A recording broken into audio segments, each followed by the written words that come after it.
આમ આદમી પાર્ટીના સુપ્રીમો અને દિલ્હીના પૂર્વ મુખ્યમંત્રી અરવિંદ કેજરીવાલ અને રાજ્યસભાના સાંસદ સંજય સિંહને ગુજરાત હાઈકોર્ટ તરફથી ઝટકો લાગ્યો છે. વર્ષ 2023માં વડાપ્રધાન નરેન્દ્ર મોદીની ડિગ્રી અંગેના નિવેદનને લઈને ફોજદારી માનહાનિનો કેસ બંનેની સામે નોંધાયો હતો અને આ પછી અમદાવાદની સિટી સેશન કોર્ટના ચુકાદાની સામે પૂર્વ મુખ્યમંત્રી અરવિંદ કેજરીવાલ અને સાંસદ સંજય સિંહ ગુજરાત હાઈકોર્ટમાં અપીલમાં પહોંચ્યા હતા અને આજે ગુજરાત હાઈકોર્ટે બંનેની અરજી ફગાવી દીધી છે. એટલું જ નહીં, આપના નેતા સંજય સિંહની સામે અલગ કેસ ચલાવવાની અરજી પણ હાઈકોર્ટ દ્વારા ફગાવી દેવામાં આવી છે.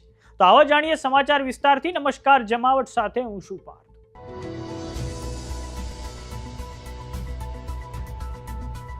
આમ આદમી પાર્ટીના સુપ્રીમો અને દિલ્હીના પૂર્વ મુખ્યમંત્રી અરવિંદ કેજરીવાલને લઈને ગુજરાત હાઈકોર્ટે આજે એક મહત્વનો ચુકાદો આપ્યો છે.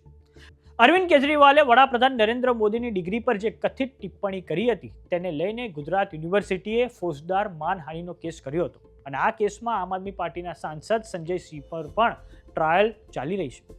કેજરીવાલે પોતાની ટ્રાયલ સંજય સિંહની ટ્રાયલથી અલગ કરવાની અરજી કરી હતી.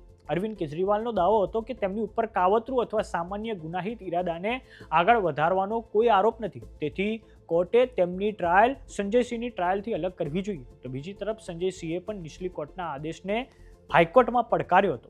તેમણે CRPCની કલમ 251 હેઠળ મેજિસ્ટ્રેટ કોર્ટ દ્વારા તેમના વકીલની હાજરીમાં લેવામાં આવેલી પ્લી એટલે કે નિર્દોષ હોવાનો દાવો નોંધવાના નિર્ણયને અયોગ્ય ગણાવ્યો હતો. જો કે કોર્ટે તેમની અરજી નામંજૂર કરતા ટિપ્પણી કરી છે કે જે આદેશ આરોપીના પોતાના કહેવા પર અને તેના હિતમાં જ પાસ થયો હોય તેને પાછળથી તે જ આરોપી રદ કરવાની માંગ ક્યારેય ના કરી શકે.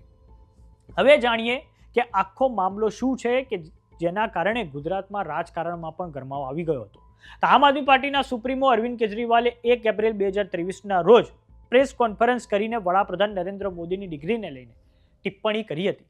આ પછી આમ આદમી પાર્ટીના સાંસદ સંજય સિંહે પણ 2 એપ્રિલ 2023ના રોજ પ્રેસ કોન્ફરન્સ કરીને આવી ટિપ્પણી કરી હતી અને આ પછી ગુજરાત યુનિવર્સિટી દ્વારા બંને નેતાઓની ટિપ્પણીને લઈને અમદાવાદની મેજિસ્ટ્રેટ કોર્ટમાં ફોજદારી માનહાનિનો દાવો કરવામાં આવ્યો હતો અને આ પછી અમદાવાદની મેજિસ્ટ્રેટ કોર્ટ દ્વારા બંને નેતાઓને સમન્સ જારી કરવામાં આવ્યા હતા અને હવે ગુજરાત હાઈકોર્ટે બંનેની અરજી ફગાવી દીધી છે અને વડાપ્રધાન નરેન્દ્ર મોદીની ડિગ્રી સંબંધિત કેસમાં દાખલ કરવામાં આવેલ માનહાનિ કેસમાં બંને નેતા અરવિંદ કેજરીવાલ અને સંજય સિંહની સામે કાર્યવાહી આગળ વધશે.